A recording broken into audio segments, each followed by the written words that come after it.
Hello, কেমন আছো সবাই? আজকে আমি তোমাদের সাথে শেয়ার করব আমি আমার বেবিকে কিভাবে ড্রাই ফ্রুট লাড্ডু বানিয়ে দিই। এটা কিন্তু বাচ্চা বড় সবার জন্য ভীষণ একটা হেলদি অপশন। তো চলো দেখে নেওয়া যাক। এর জন্য আমি এখানে নিয়েছি কাজু, পেস্তা, আমন্ড, আখরোট। এটা যাতে 1-2 সপ্তাহের মধ্যে শেষ হয়ে যায় সেই পরিমাণে আমি এখানে বানাচ্ছি। আমন্ডগুলোকে আমি জলে ভিজিয়ে রেখেছি। আর এখন খেজুরগুলোকেও ভালোভাবে ধুয়ে ভিজিয়ে দেব। এই খেজুরগুলো এমনিতেই খুব নরম, হাত দিয়েই ম্যাশ হয়ে যায়। এরপর আমি সমস্ত বাদামের খোসাগুলোকেও ছাড়িয়ে নিয়েছি। একটা পাত্র গ্যাসে বসিয়ে তার মধ্যে ঘি দিয়ে দিলাম। এরপর সমস্ত ড্রাই ফ্রুটগুলোকে দিয়ে দেব। এরপর এগুলোকে এখন ভেজে নেব যতক্ষণ না এর কালার চেঞ্জ হয়ে আসছে।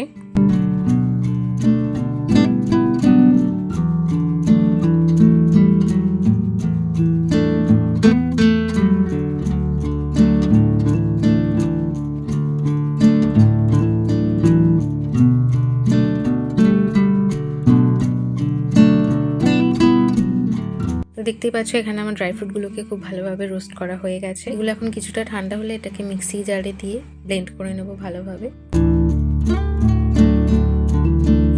এরপর আমি ভিজিয়ে রাখা খেজুরগুলোকে একটু হাত দিয়ে ম্যাশ করে নেব। এই খেজুরগুলো খুবই নরম ছিল, তাই অল্প একটু জলে ভেজানোতেই খুব ভালোভাবে ম্যাশ হয়ে যাচ্ছে। তোমাদের খেজুরগুলো যদি হাত দিয়ে ভালোভাবে ম্যাশ না হয় তো সেক্ষেত্রে মিক্সিতে দিয়ে ব্লেন্ড করে নিতে পারো। খেজুরগুলোকে ম্যাশ করে নেওয়ার পর ড্রাই ফ্রুট গুঁড়ো আর খেজুরের পেস্টটা একসাথে খুব ভালোভাবে হাত দিয়ে মিশিয়ে নেব।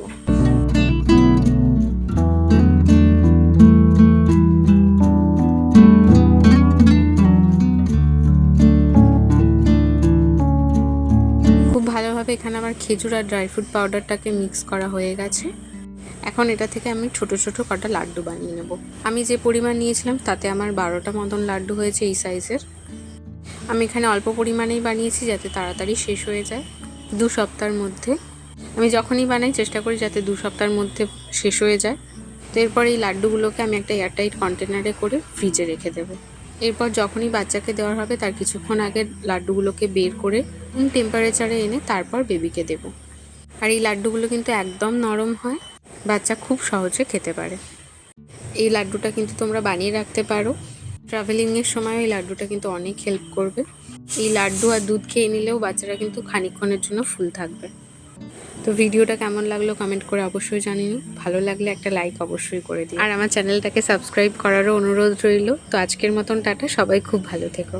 আবার দেখা হবে কোনো অন্য রেসিপি নিয়ে।